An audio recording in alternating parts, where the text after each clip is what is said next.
सभापति महोदय पूज्य गुरुजी गुरुमा एवं उपस्थित मोर छोट बड़ भाई और भौणी माने आज सुंदर विषय पौष्टिक खाद्य बौद्धिक विकास संपर्क में किसी कहबार सुजोग पाइबार मुझे निजक धन्य मन करुअछि।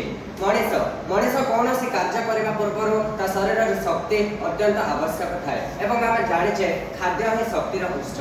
मनीष शक्ति खाद्य ही पाई थाए एवं आम शरीर स्नेहसार पुष्टिसार धातुसार और जल को लेकिन गढ़ एवं यही सब उपादान आम शरीर अत्यंत गुरुत्वपूर्ण अटे। आम सब पुष्टिकर खाद्य खाइबा उचित। तेणु ताहले आमको कौन पुष्टिकर खाद्य ठीक समय मिल पारुचे तो ठीक भाव में पाई पारुचे तो हाँ आजिकल का साइंस एवं टेक्नोलोजी द्वारा आम ठीक समय कर पार चाष गुड़िक ठीक समय करें गोटे राज्य अन्य राज्य को आम पौष्टिक खाद्य खाद्य गुड़िक पठे पारुचे आनी पारुचे।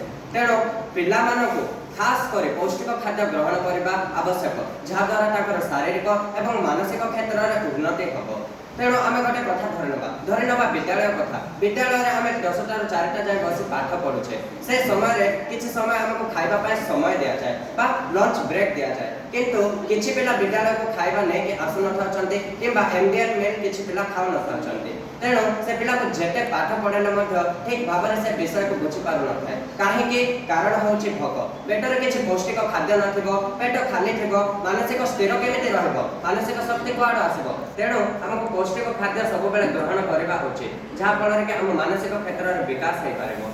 आजिकल का डेट रे लोक माने फास्ट फूड बड़े खाइबा को पसंद करते जो थे रोगग्रस्त होते जना पड़े न था कि से कारण जो आम देह खराब हो किंबा माँ आमको घरे कही थाए अरे आज भात डाली बनई खाइदे किंतु आजिकल का पिला माने मना कर दियंती ना मु भात डाली खाइबिनी मु जीबी पिज्जा खाइबी बर्गर खाइबी चाउमिन खाइबी किंतु से पिला माने जानि न थाउचंती कि भविष्य में से चाउमिन से फास्ट फूड भली किछि खाइबा भविष्य में आम शरीर में केते विपद पहुंचेबो केते क्षति कर पारिबो। तेणु आमको ध्यान रखा हम पौष्टिक खाद्य आम जीवन पर अत्यंत आवश्यक अटे यह आम शरीर पर अत्यंत गुरुत्वपूर्ण अटे आमको यार जत्न रखा आमको पौष्टिक खाद्य ग्रहण करने पड़ो यह हूँ आम शरीर पर अत्यंत गुरुत्वपूर्ण। तेणु परिशेष मुझे केवल एतिक कहबी आम पौष्टिक खाद्य खाइबा भल भाव में रहा पौष्टिक खाद्य केवल खाइबा पद्धति नुहे आम शारीरिक